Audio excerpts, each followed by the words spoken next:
Bonjour à tous et bienvenue dans un nouvel épisode. Je suis ravie de vous retrouver et j'espère que vous allez bien. Aujourd'hui, et parce que ça fait vraiment super longtemps, j'avais envie de vous parler de minimalisme, de simplicité. Tout ce que j'aime, quoi. Car, pour rappel, c'est mon mode de vie au quotidien. D'ailleurs, il existe tout un épisode sur mon cheminement vers le minimalisme. C'était l'un des tout premiers épisodes du podcast. Du coup, si vous l'avez pas encore écouté, vous trouverez le lien en description de cet épisode.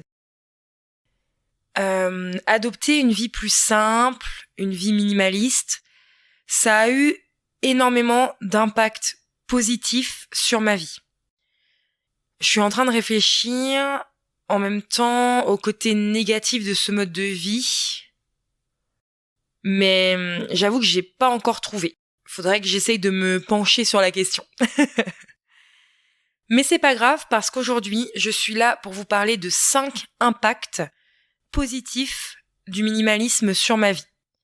Alors c'est parti pour l'épisode du jour. Le premier impact, alors je vous les donne dans le désordre. Moi, vous savez, je suis un peu freestyle, je fais pas un truc hyper organisé. Un comble pour une consultante en organisation, ça c'est clair. Donc le premier impact, c'est que j'ai plus de temps. J'ai vraiment gagné du temps pour moi, gagné du temps pour mon fils, gagné du temps pour faire ce que j'aime, gagné du temps pour... gagner du temps dans mon quotidien de manière générale. Déjà parce que le fait de posséder moins d'objets, moins de meubles, le fait que chaque chose a une place chez moi, je passe moins de temps à ranger, à nettoyer, à chercher quelque chose. Donc ça, c'est vraiment du temps de gagner. Autre chose aussi, c'est que contrairement à ma vie d'avant, il y a bon nombre d'années maintenant, parce que ça fait peut-être 8-9 ans, je sais plus, que j'ai choisi d'emprunter un chemin vers une vie plus simple et plus minimaliste, c'est que je ne perds plus de temps à faire du shopping.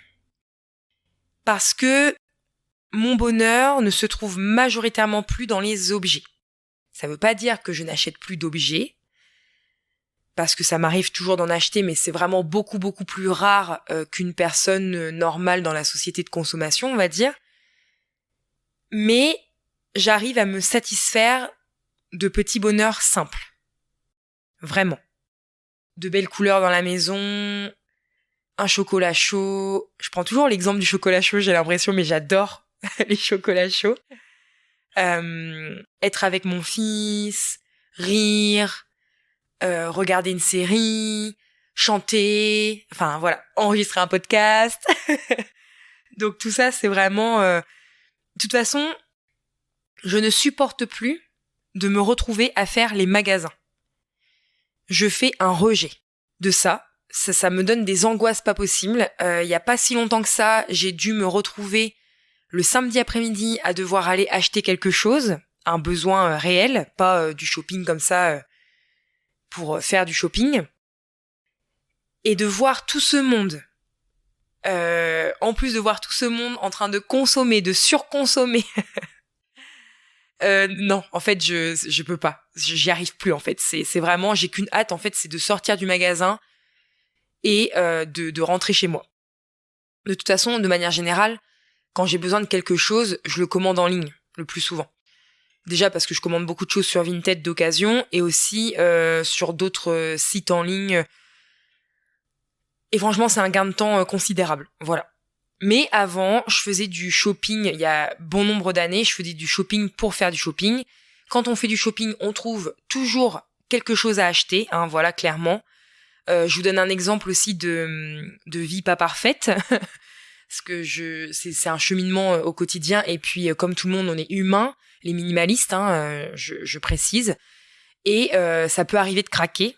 En tout cas, moi, je prône pas le tout noir ou le tout blanc. Pour moi, il y a plein de nuances. Et je vais vous donner un exemple très concret, voilà, parce que j'assume tout. Des fois, j'ai quelque chose à acheter à Action, voilà. Et une chose précise, hein. Mais à chaque fois, à Action, je ressors toujours avec une ou deux bricoles qui n'étaient pas prévues. Voilà. C'est pour ça aussi que c'est important si on veut pas dépenser, je fais une petite parenthèse qui n'a rien à voir, mais si on veut pas dépenser, c'est hyper important de ne pas se retrouver dans les magasins. Parce qu'évidemment, la tentation est beaucoup plus grande que de pas y aller du tout, ça c'est clair, hein. Même moi, pour être dans un cheminement depuis X années, des fois la tentation est grande. Alors maintenant, j'ai les mécanismes pour me dire, bah non, mais ça va rester dans ton placard, ça tu vas pas en avoir l'utilité, ça va être de l'argent que tu vas pas utiliser pour autre chose. Mais ça existe toujours. C'est plus infime que quelqu'un d'autre peut-être, mais ça existe toujours. Donc voilà, je referme la parenthèse de temps gagné par rapport à ne plus faire les magasins, du temps et de l'argent, du coup en l'occurrence. Et de manière un peu plus générale, je ne perds plus de temps pour des activités qui ne me font pas vibrer. Parce que, par exemple, j'ai appris à faire du tri dans mon agenda. J'en reparlerai, il va falloir que j'arrive à faire un épisode sur le sujet, mais il faut savoir que le minimalisme, ça ne s'arrête pas juste aux possessions matérielles. On peut faire du tri dans son agenda, on peut faire du tri dans ses activités, on peut faire du tri dans ses relations, etc., etc. Donc moi, j'ai fait de la place dans mon agenda pour des activités qui me nourrissent, qui me font du bien. Donc pareil, comme tout le monde, j'ai toujours des choses obligatoires, mais ça reste vraiment, quand je parle de choses obligatoires, c'est vraiment si un rendez-vous pour aller chez le médecin, quand on est malade, voilà, ça fait peut-être pas plaisir de perdre son temps à ça, mais voilà. Ça peut être, je sais pas moi, devoir aller à la poste parce qu'on a un courrier à poster, devoir se rendre dans une administration parce qu'on a des papiers à faire. Enfin, pour moi, ça c'est des choses obligatoires, mais ça reste vraiment ponctuel dans une vie. Le reste, ce n'est que des choses, je le rappelle, que des choses que l'on s'impose.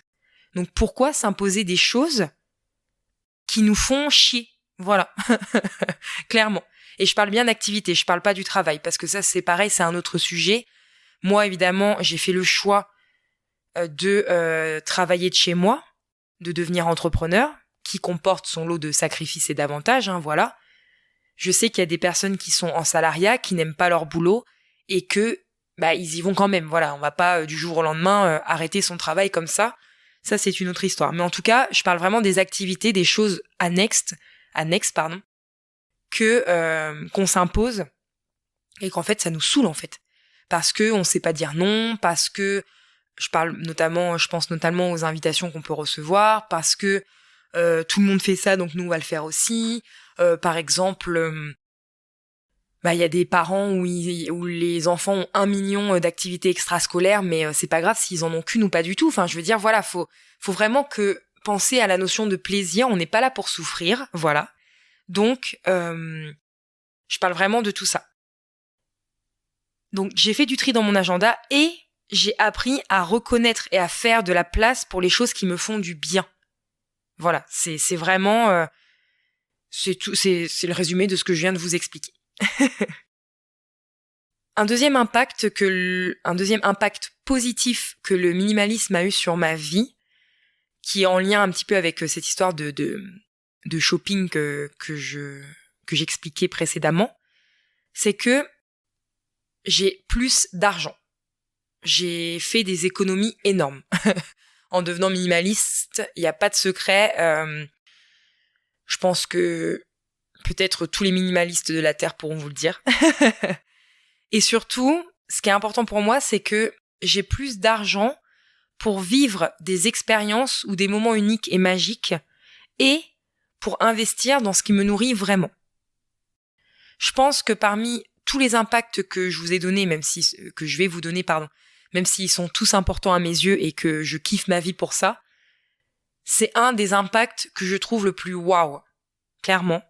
Parce que pour moi, se créer des souvenirs, ça a vraiment une place centrale dans notre vie.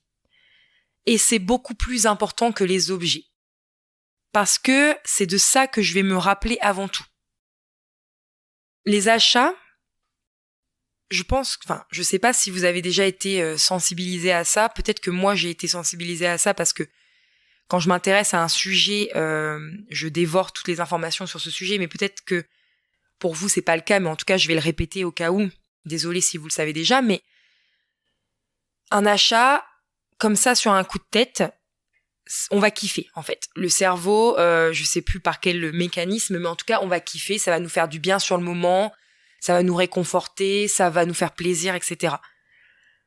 Mais le plus souvent, en tout cas moi je m'en suis rendu compte avec le temps, c'est que au fil des jours qui passent, ça s'estompe en fait cet effet-là. Mais par contre, le trou dans le porte-monnaie, il est toujours là. Clairement.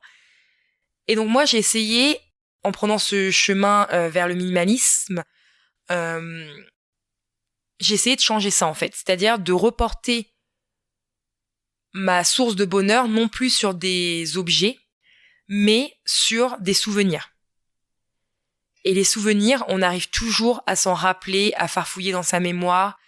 Et c'est ça qu'on prend plaisir à raconter. Je me vois pas dire... Enfin si, on va peut-être le dire, wow, je me suis acheté ça, ça m'a fait super plaisir. Mais dans 15 ans, est-ce qu'on parlera de ça ou est-ce qu'on parlera du souvenir de, je sais pas, j'ai été dans un parc d'attractions ou j'ai fait un petit resto ou sans forcément dépenser de l'argent, mais je suis allée me balader en forêt. J'ai fait un super puzzle, un super puzzle dimanche après-midi avec mon fils, avec mon conjoint, avec mes enfants, etc. Enfin, franchement, si on est 5 minutes honnête avec soi-même, c'est ça qui revient plus souvent et pas les objets qu'on achète. Je suis sûre que ça vous a déjà fait le cas d'ouvrir vos placards, de ranger un petit peu et de vous dire « Ah, j'avais ça, tiens !» Voilà. En fait, être minimaliste dans mes possessions m'a permis de réduire considérablement mes besoins matériels. Du coup, je fais vraiment de vraies économies.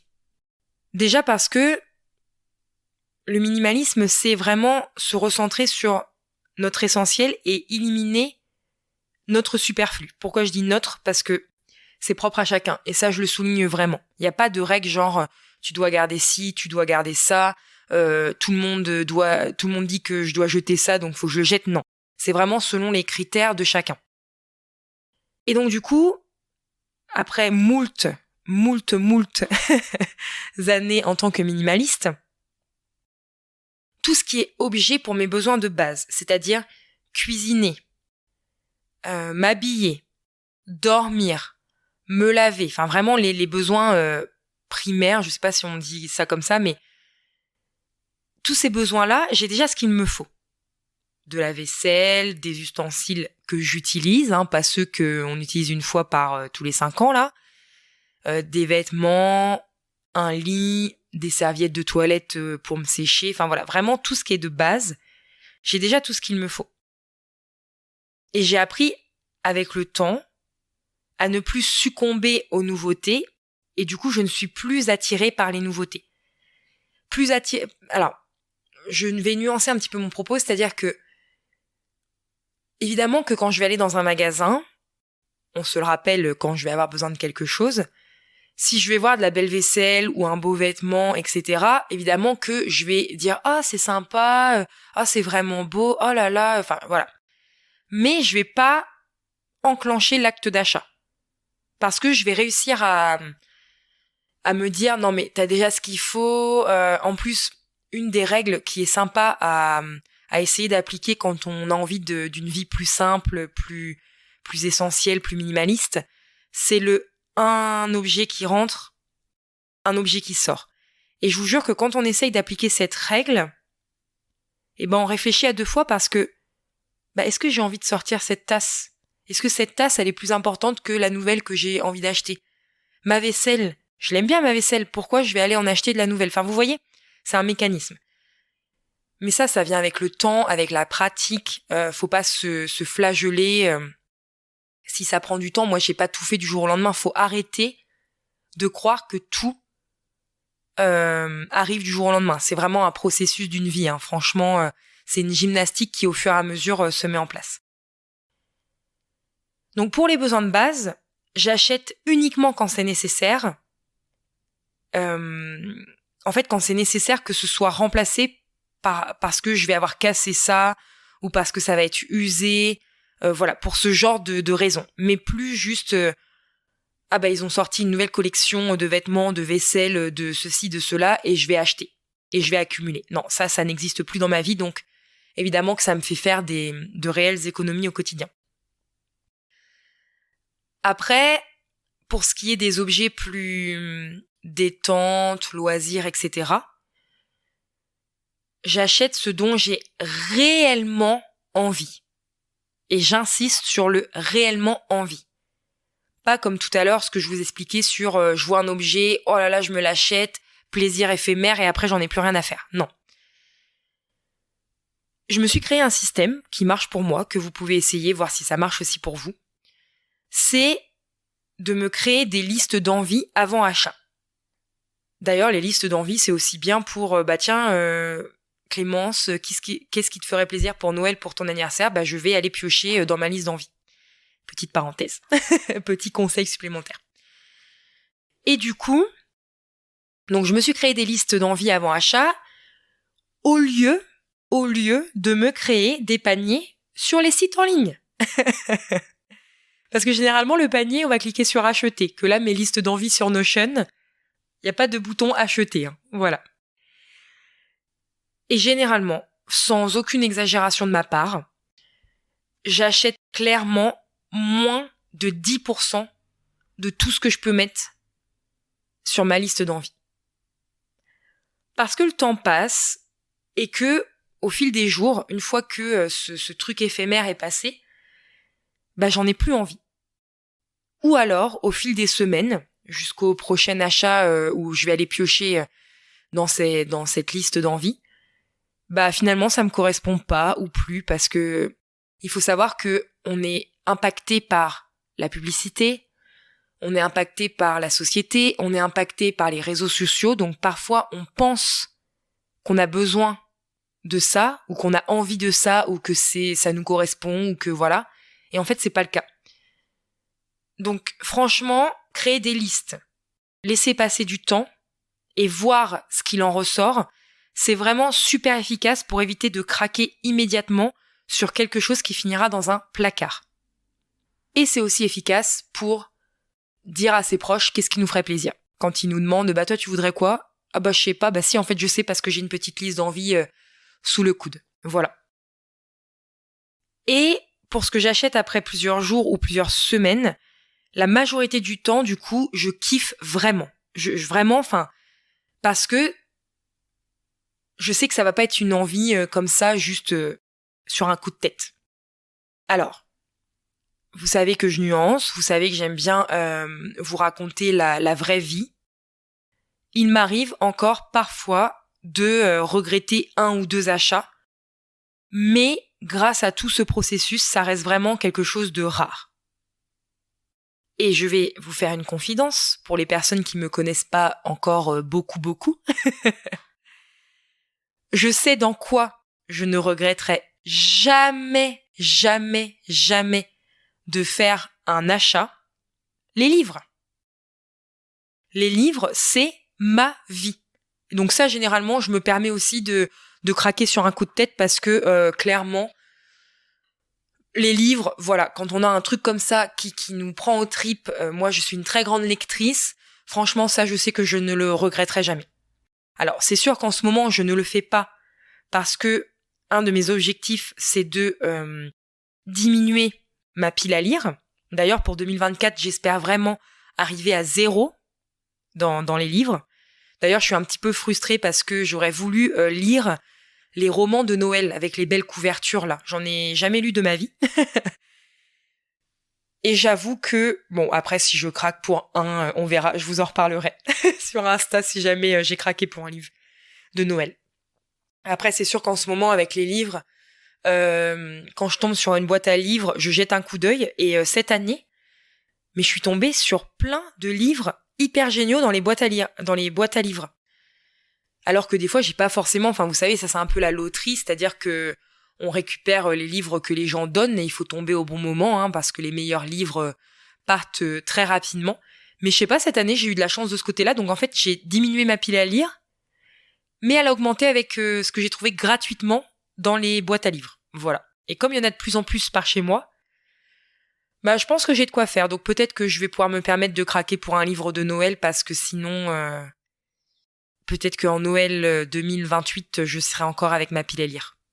Bref, est-ce que la pile à lire pour les grands lecteurs et lectrices diminue un jour ? Je sais pas. La mienne, elle a du mal en tout cas. N'hésitez pas à venir me le dire, à venir me le dire sur Insta ou venir m'en parler sur le répondeur du podcast, etc. De savoir si vous, grands lecteurs ou grandes lectrices, vous arrivez à terminer votre pile à lire. Ça m'intéresse vraiment de me sentir moins seule. Donc, je regretterai jamais d'acheter des livres. Et le reste, c'est vraiment les expériences ou rien. Et puis aussi, il faut se dire que les erreurs d'achat, c'est ça aussi qui permet d'apprendre ce qui nous correspond. C'est comme tout en fait dans la vie, tout ce qu'on vit, ça nous apporte des leçons en fait, plus ou moins faciles à digérer, clairement. Mais si j'aurais pas fait des erreurs d'achat, comment je peux savoir ce qui est bon pour moi en fait ? Alors il y a pas que ça pour savoir ce qui est bon pour soi, hein. Faut pas aller tout acheter et puis faire comme ça, mais en tout cas ça aide. Moi ça m'a permis d'apprendre, je vais y arriver, ce qui me correspond en fait. Les gens, quand ils achètent quelque chose mais qu'ils en veulent plus, ils veulent pas s'en séparer parce qu'ils voient l'argent de perdu. Moi, ce que je vois au contraire, c'est l'opportunité de me dire je ne referai pas cette erreur d'achat car je sais que ça ne me correspond tout simplement pas. Et vraiment, parfois, juste changer sa vision de la chose, ça aide. Essayer de faire cette gymnastique de se dire ok, bon, bah ça, je l'ai acheté, maintenant c'est trop tard, enfin, je vais pas aller me flageoler. Bientôt, en fait, ça me fait penser flageoler, depuis tout à l'heure, ça me fait penser à flageoler. Non, mais laissez tomber le délire. Mais juste changer ce mécanisme. C'est comme ce qu'on discutait avec mon conjoint dans l'épisode qu'on a fait ensemble, qu'on est... des fois, on a un peu des petits désaccords sur ce sujet, hein, c'est juste que chacun a son point de vue, mais l'achat, il est fait, en fait. Ça va pas vous redonner de l'argent. Je sais que ça fait mal parfois de le donner ou de le vendre à un prix dérisoire, mais justement, servez-vous de ça pour vous dire, bah, la prochaine fois, je réfléchirai à 2 fois avant d'acheter, et si jamais je l'achète, bah, ok, c'est pas grave, j'essaye de me dire, bah, la prochaine fois, je ferai attention et je perdrai pas cet argent. Ce qui est fait, en fait. On peut pas revenir en arrière et c'est valable aussi pour les achats. On peut juste essayer de faire mieux la prochaine fois. Et pour en revenir aux expériences, de toute façon, depuis que j'ai goûté au bonheur de vivre des expériences, de faire des activités, d'aller au restaurant de temps en temps, franchement, mettre de l'argent dans des objets, ça m'intéresse plus. Les objets, c'est vraiment pour moi des bonheurs éphémères et remplis de lassitude. Vraiment. Faudrait que j'arrive à me dire, est-ce qu'il y a un objet que genre je garde depuis des années ? Je parle vraiment des objets personnels, je parle pas de la vaisselle ou des objets pour les besoins de base, mais que j'ai gardé vraiment au fil des années sans jamais m'en séparer. J'essaierai de farfouiller dans ça pour mon expérience personnelle. Donc vraiment, j'ai plus d'argent. Donc je vais terminer sur cette partie argent, sur cet impact-là positif, c'est que j'ai plus d'argent pour ce qui me fait kiffer, j'ai plus d'argent pour les expériences, et franchement, j'ai aussi plus d'argent à épargner pour des projets plus gros. Par exemple, quand on a besoin de faire des travaux dans la maison. J'ai aussi plus d'argent pour épargner, pour payer mes factures sans souffrir. Par exemple, quand il y a une vidange de voiture, quand il y a des réparations pas prévues, etc., etc. Je suis pas en train de tirer la langue en me disant putain, j'ai plus de fric. Non mais je vous le dis sincèrement, ça aide aussi de prendre le chemin d'une vie plus simple parce que quand il faut sortir de l'argent, comme on a pu le faire par exemple, qu'il a fallu qu'on sorte 3 000 € en une année pour notre fourgon à réparer, et ben heureusement qu'on l'avait l'argent, parce que sinon je sais pas comment qu'on l'aurait fait. Et ça c'est grâce au fait de vivre une vie plus simple et de faire son budget. N'hésitez pas à aller voir l'épisode que j'avais fait sur le budget, ça peut vous donner des pistes pour démarrer. Et aussi, j'ai plus d'argent à épargner pour... Je sens déjà la controverse du truc parce que C'est pareil, il va falloir que j'arrive à vous enregistrer un épisode plus détaillé sur le sujet, mais pour me payer le luxe de travailler moins. Vous allez dire, mais pourquoi elle rigole celle-là? Mais je vous expliquerai ça dans un autre épisode. Pourquoi je dis ça? Parce que... Alors déjà, c'est un luxe de pouvoir travailler moins, clairement, parce que c'est pas la majorité des gens dans cette société, et c'est encore très mal vu de travailler moins. Mais pourquoi je dis ça? Parce que on vit sur un seul salaire en ce moment, et que c'est grâce au fait qu'on mène une vie simple, vraiment. Parce que vivre sur un seul salaire, et c'est pas un salaire à 5 000 euros, hein. On vit sur environ 2 000 euros pour 3, à peu près. C'est ce que je vous disais d'ailleurs dans l'épisode sur le budget. Donc on vit sur un seul salaire. Pour l'instant, ça tient. Voilà, même avec l'inflation, même tout ça, je vous invite vraiment à écouter l'épisode où j'en parle. Et donc du coup, ça me donne le luxe, moi, de travailler moins, d'être plus présente pour mon fils, pour voir mon fils grandir, voilà. Et ça m'a permis de prendre mon temps pour lancer mon entreprise.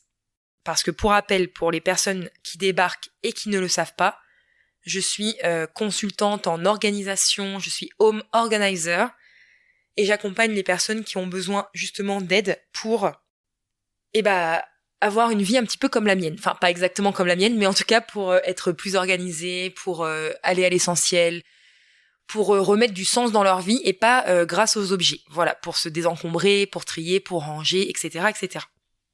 Voilà pour cet impact concernant le fait d'avoir plus d'argent. Un des troisièmes impacts, le troisième, c'est pas un des troisièmes, n'importe quoi. Le troisième impact positif du minimalisme sur ma vie, c'est que je me sens plus sereine, plus créative et plus légère. En fait, au fur et à mesure des années, je me suis rendu compte que mon environnement avait un très grand impact sur la façon dont je me sens au quotidien. Dès qu'un espace est trop encombré, ou pas à mon goût, ou pas rangé un minimum, etc., etc., j'ai l'impression d'étouffer. J'ai l'impression de me sentir mal. Je me sens un peu comme paralysée et j'ai plus de mal à avancer dans ma journée. Je saurais pas trop comment vous expliquer ça, parce qu'en fait, c'est plus un ressenti qu'autre chose. Alors, quand c'est chez moi, je fais en sorte d'y remédier, bien sûr. C'est pour ça aussi que je me concentre que sur l'essentiel, que je range un minimum, que tout est épuré, etc. Parce que, en plus, maintenant que je travaille de chez moi depuis quelques mois, années, vraiment, ça a un impact. Voilà, je saurais pas comment vous expliquer. Après, quand je suis chez les autres, je me dis, c'est pas chez moi, c'est chez les autres. Et ça passe. Ça passe clairement. Par contre, je vais vous faire une petite confidence. Et c'est vraiment pas je sais pas s'il y a des proches qui écoutent mon podcast. Enfin, si, il y en a quelques-uns, mais des proches chez qui je veux pas qu'ils se sentent mal à l'aise avec ça parce que c'est vraiment pas un jugement ou une critique de ma part. Vous allez dire, la fille, elle est sadique. Mais en fait, ce que j'adore, c'est quand je suis chez quelqu'un qui n'est pas du tout... Aïe, je viens de me cogner le coude. Quand je suis chez quelqu'un qui... Ça, c'est la faute de parler avec les bras en l'air, là. Quand je suis chez quelqu'un et que c'est encombré ou que c'est pas comme moi j'aurais fait et c'est pas de jugement parce que chacun fait bien comme il veut. Je m'imagine dans ma tête, si c'était chez moi, je ferais comme ci, je ferais comme ça et tout. Bref, c'est un petit kiff personnel. Mais c'est pas une critique, en fait, parce que chacun est comme il est et chacun fait comme il a envie. C'est juste que je suis contente que ça soit pas chez moi parce que chez moi, je fais comme ça. Et c'est tout, en fait. Mais voilà, c'était la petite parenthèse. Donc j'ai besoin vraiment de me sentir bien pour ressentir de la sérénité, de la légèreté, pour pas que ma créativité soit brisée. J'ai besoin d'évoluer dans un environnement agréable. D'ailleurs, c'est pour ça que j'ai été très chiante, et je le suis toujours. Je fais des gros bisous à mon chéri s'il passe par là. Quand j'ai emménagé... je vais pas y arriver. quand j'ai emménagé avec mon conjoint, il y a bientôt, ça fera 3 ans l'année prochaine. Ouais, c'est ça, déjà.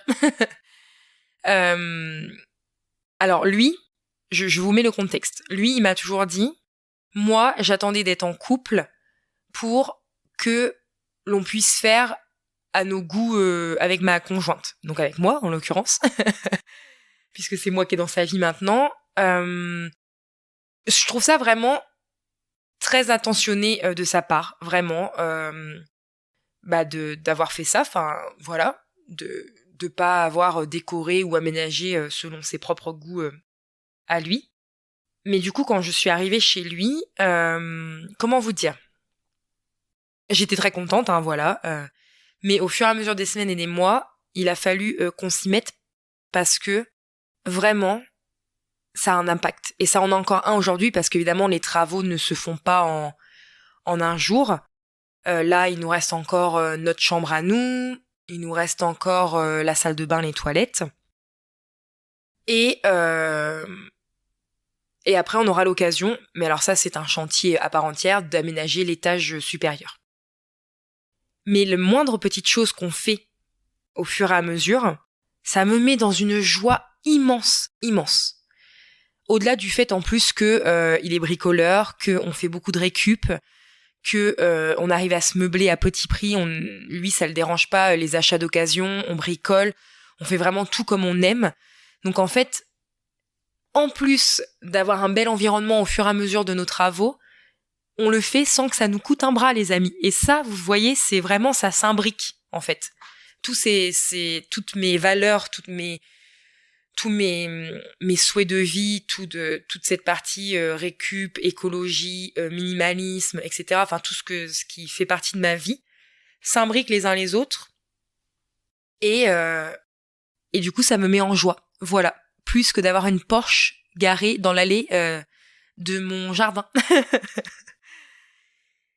Donc voilà, donc du coup, je prends vraiment, vraiment soin de mon environnement. J'aime quand c'est épuré, j'aime être entourée de plantes, de bois, de tons neutres.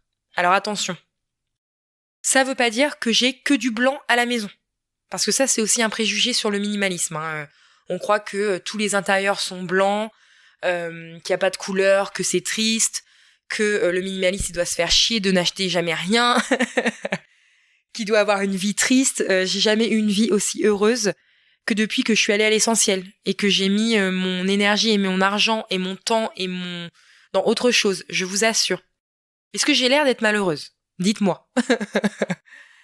Non, ça c'est un préjugé aussi.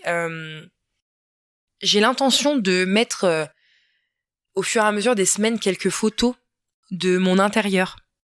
Alors c'est vrai que j'arrive pas trop à les prendre en ce moment parce que le jour, enfin la luminosité est nulle. Mais j'aimerais vous mettre un petit peu des petits bouts de notre intérieur pour vous montrer que il y a rien de triste et que c'est pas que du blanc. Voilà. D'ailleurs à la maison, je sais pas si vous l'avez déjà aperçu peut-être en story sur Insta ou bon bref, peu importe, ou en visio pour les personnes qui me connaissent et qui m'écoutent. J'ai un canapé jaune moutarde. C'est notre pièce centrale dans notre salon. En fait, notre canapé est jaune moutarde, donc c'est ça qui amène de la couleur. Le reste, c'est du blanc, du bois, des plantes. Et j'ai notre cuisine qui est un peu vert sauge. Et tout ça, ça fait un ensemble vraiment magique. Faut vraiment que je vous prenne des photos. Va falloir que j'arrive à me le noter. Pareil, j'aime quand c'est un minimum rangé. Pourquoi je dis toujours depuis tout à l'heure un minimum rangé ? Parce que parfois c'est le bazar. J'arrête pas de le dire, mais je le redis pour que ça rentre bien dans le cerveau. Parfois c'est le bazar. C'est la vraie vie en fait. C'est tout le monde a du bazar dans sa vie. Sinon c'est pas la vie. Sinon on vit dans un catalogue, dans un magazine de décoration, vous voyez. Mais c'est un bazar minimaliste et organisé. Parce que j'ai moins d'objets dans ma vie. Des fois, quand je dis c'est le bazar à la maison, je suis sûre qu'il y a des gens qui ont un degré de bazar plus important qui diraient « Ah, parce que là, c'est le bazar, là, chez toi ?» Mais non, mais moi, j'aimerais bien un bazar comme ça. Devenez minimaliste. Revenez à l'essentiel, les amis, je vous assure. Et puis surtout, voilà, je le répète encore, mais j'aime retrouver mes affaires facilement quand j'en ai besoin. Voilà. On en est au 4e impact. Je me sens plus libre et plus indépendante. Ce ne sont plus les objets qui me possèdent. Ça m'a permis, comme je vous le disais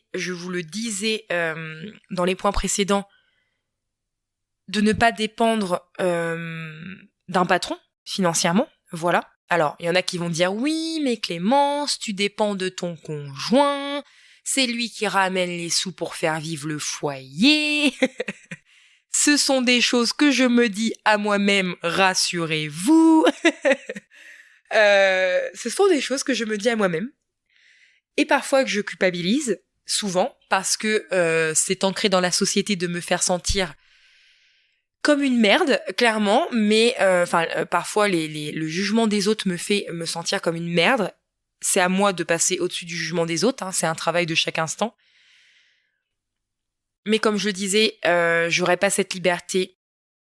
Ok, c'est mon conjoint qui ramène la majeure partie du salaire, mais c'est grâce au fait aussi, il n'y a pas que ça, mais c'est grâce aussi au fait qu'on est minimaliste, qu'on n'a pas besoin de 2 salaires pour vivre une vie chouette. Voilà. Donc liberté, indépendance, et puis mon conjoint, lui, on en a beaucoup discuté, il est ok avec ça. J'apporte pas des choses financièrement, mais je gère une grosse partie de la gestion de la maison, je m'occupe de mon fils. On fait aussi des économies de nourrice, de garderie, grâce au fait que je sois là. Enfin voilà, il y a tout un sujet à traiter, je pense. J'en reparlerai, vous me connaissez, j'en reparlerai. Donc, déjà, c'est plus les objets qui me possèdent. C'est plus la société de consommation qui me possède. J'ai besoin de déménager. Et ben c'est hyper simple. J'ai pas beaucoup d'objets. Et ça va vite. Donc financièrement, en termes de liberté, on peut bouger facilement. Vivre dans plus petit, c'est hyper simple. D'ailleurs, j'ai un rêve, j'espère. J'ai l'intention dans quelque temps de me refaire un tableau de visualisation. Et d'ailleurs, ce serait cool si je vous le partageais soit en newsletter, soit sur le podcast, etc. Je vais voir sous quelle forme je vous partagerai ça, ou peut-être sur un Reels Insta, enfin voilà. Mais j'ai un rêve, les amis, de vivre en tiny house. L'anglais est de retour. J'ai un rêve de vivre en tiny. C'est mini maison. Si vous ne connaissez pas si vous ne connaissez pas ce qu'est une tiny house, c'est vraiment un rêve que j'ai de vivre dans une mini maison. Et franchement, ça me poserait pas du tout de problème de vivre dans plus petit grâce au fait que je suis minimaliste. C'est un rêve. J'espère vraiment pouvoir le concrétiser un jour. Vraiment. Partir pendant des semaines avec Charlie ou ailleurs, pareil, c'est super facile. Voilà. En gros, tout est plus facile et tout est plus à ma portée. Le fait d'être minimaliste. Et le dernier impact positif que le minimalisme a sur ma vie, c'est que je suis plus heureuse,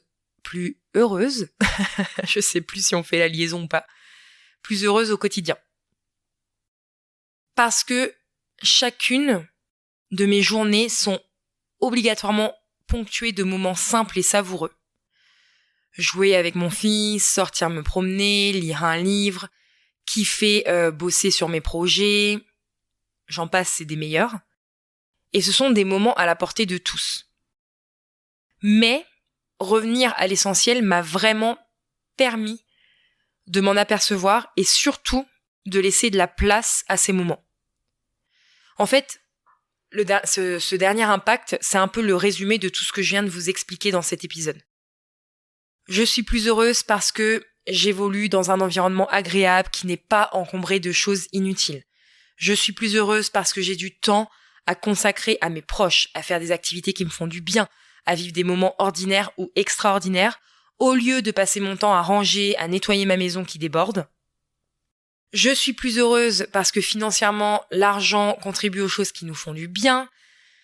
Il nous enlève le stress de ne pas pouvoir payer nos factures ou nos besoins de base tels que les courses, l'essence, etc. Et pas des objets qui restent dans les placards ou qui provoquent un bonheur éphémère. Bref, vraiment, le minimalisme a changé ma vie, comme vous l'aurez compris. Inutile que je continue de radoter. Et si tout ça vous inspire, si ça vous donne envie de vous y mettre, promis, je vous assure que vous ne le regretterez pas. Je vous invite, si c'est pas encore fait, à écouter l'épisode qui s'appelle « Désencombrer par où commencer » où je vous donne des clés pour débuter votre désencombrement matériel. Vous retrouverez, comme d'habitude, tous les liens de ce dont je parle dans la description de cet épisode. Avant de vous quitter, on fait place au petit rituel de chaque fin d'épisode. C'est un nouveau rituel que je vais instaurer pour tous les futurs épisodes du podcast. C'est un petit rituel de fin d'épisode où je vous partage un de mes coups de cœur récents, mes derniers coups de cœur. Donc le coup de cœur du moment, on va dire. Et cette semaine, il s'agit de la série Si j'avais su, disponible sur Netflix. C'est vraiment une série feel good qui se regarde assez rapidement. Il y a une dizaine d'épisodes, je crois, sans prise de tête. J'ai vraiment passé un excellent moment à regarder cette série espagnole. Donc je vous la conseille. Je vous fais un petit topo rapide. Le pitch, comme on dit, le synopsis, enfin voilà, appelez ça comme vous voulez. Emma a 30 ans, elle partage sa vie avec Nando depuis 10 ans, mais elle n'est plus satisfaite de son quotidien. Lorsqu'une erreur temporelle la renvoie 10 ans en arrière, elle se retrouve piégée dans le corps d'une jeune femme de 20 ans. Donc, je vous laisse aller regarder ça sur Netflix si jamais ça peut vous intéresser. Et si vous souhaitez découvrir chaque semaine un autre coup de cœur ainsi que du contenu inédit, je vous invite à vous abonner à la lettre arc-en-ciel. C'est le rendez-vous feel good du mercredi directement dans votre boîte mail. Le lien est en description de cet épisode. En tout cas, je vous remercie d'avoir pris le temps d'écouter cet épisode jusqu'au bout. J'espère vraiment qu'il vous a plu. N'hésitez pas à le partager autour de vous, à laisser 5 étoiles et votre avis sur Apple Podcast ou Spotify. Et je vous dis à très bientôt pour un nouvel épisode.